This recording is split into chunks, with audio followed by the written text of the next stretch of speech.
Hello everyone, this is Nicole from Altenew. Thank you so much for joining me. In this video, I'm going to walk you through how you can layer the images from the Build a Flower Hellebore stamp set. This one was released in September 2019 as a Build a Flower stamp set.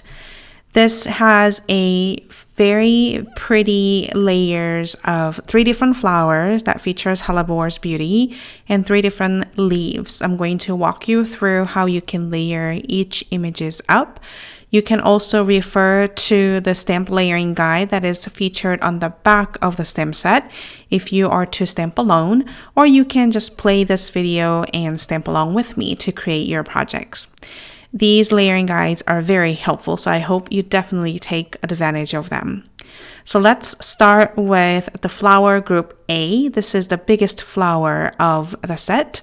I'm going to start with A1 in Sea Breeze color. I'm going to ink them up nicely and stamp onto the cardstock. For the second image, we are going to focus on the center portion of the flower to line the image up. For the second color, I am using turquoise. The colors I am using are from Deep Blue Seas color family. Now you can see that I inked up the second layer image and tilted the stamp image to match the center portion. It is supposed to off match a little bit, so don't worry if it doesn't match perfectly.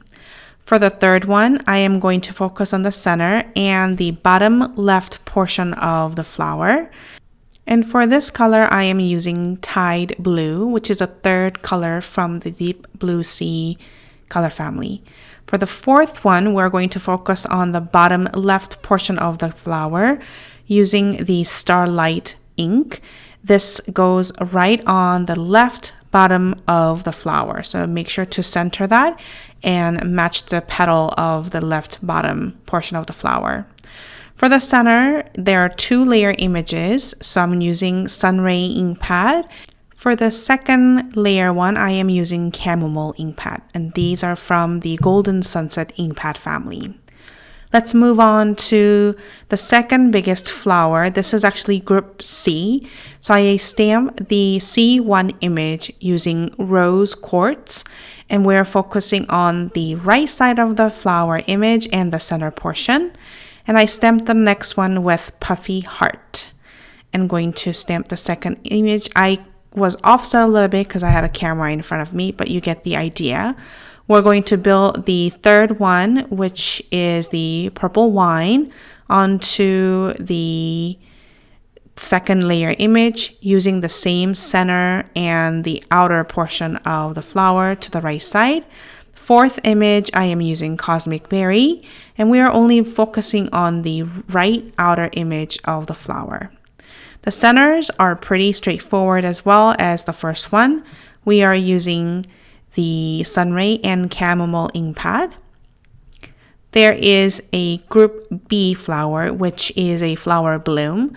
So I'm just using turquoise, Tide Blue, and Starlight ink pad to add these up. You just need to focus on the bottom portion of the flower. I stamped actually a little upward than I should have, but you need to make sure that it layers on the bottom portion of the bloom. And we are moving on to the leaves. So I am stamping group D, group E, and F in their own sequence. I am using Firefly, Greenfield, and Shadow Creek ink pad colors. And these actually match pretty easily on top of each other. You just need to focus on the bottom portion of each leaf to layer these images up. So they're pretty straightforward and you can stamp these easily. And that is how you stamp each images from the Build a Flower Hellebore stamp set. I hope this layering guide video was helpful. If you have any questions, let us know by emailing at support@altenew.com. Thank you so much for watching, and I will catch you next time.